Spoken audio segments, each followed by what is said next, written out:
स्वास्थ्य क्षेत्र में उत्तर प्रदेश ने पिछले 9 वर्ष में एक नई प्रगति की है, एक नया प्रयास किया है। और इस प्रयास के अंतर्गत आप इस बात को देख सकते हैं कि जिस राज्य में पहले मात्र 36 मेडिकल कॉलेजेस थे, जिसमें से 17 से कम केवल गवर्नमेंट मेडिकल कॉलेजेस थे, आज उस राज्य में 81 मेडिकल कॉलेज, 2 एम्स और कई हमारे पास सुपर स्पेशलिटी के हॉस्पिटल्स वर्तमान में कार्यरत हैं। ये सुविधाएं और देश के अंदर सबसे अधिक 5,46,00,000 से अधिक प्रधानमंत्री जन आरोग्य योजना के अंतर्गत आयुष्मान कार्ड के गोल्डन कार्ड देने वाला राज्य यूपी है। सबसे अधिक गोल्डन कार्ड भी उत्तर प्रदेश दे रहा है। अब नेक्स्ट क्या? हमने टर्सरी केयर के रूप में अपने मेडिकल कॉलेजेस को विकसित किया है। कुछ मेडिकल कॉलेजेस इसमें विकसित हो रहे हैं।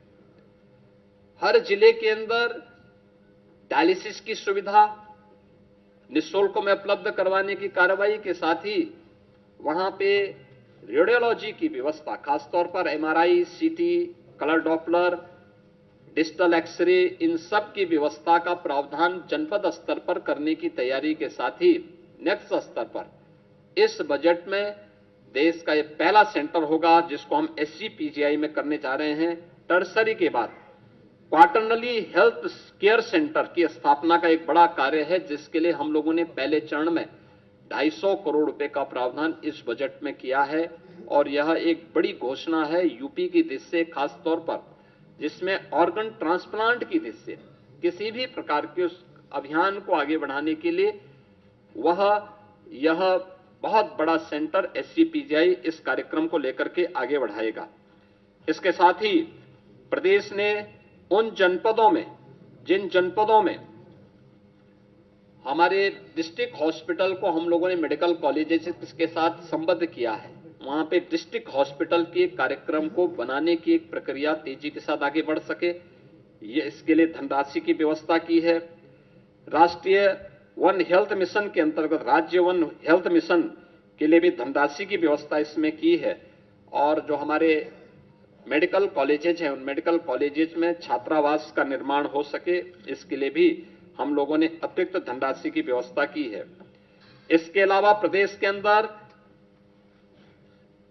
रोड सेफ्टी की दृष्टि से रोड सेफ्टी के लिए आवश्यक प्रावधान करने के साथ साथ अगर कोई दुर्घटना होती है, रोड एक्सीडेंट होता है या कोई आपदा आती है, उन स्थितियों में ट्रॉमा हमारा उतना ही सशक्त हो, इसके लिए ट्रॉमा के लिए भी नए ट्रॉमा सेंटर विकसित करने के लिए भी धनराशि की व्यवस्था सरकार ने इस बजट में इसके लिए की है। और प्रदेश के अंदर मेडिकल के सेक्टर में भी, हेल्थ सेक्टर में भी मिडटेक की स्थापना हो। इसमें AI, रोबोटिक आदि की हम सहायता से देश प्रदेश के दूर दराज के क्षेत्रों में भी सुविधा उपलब्ध करवा सकते हैं, नए जनपदों में उपलब्ध करवा सके।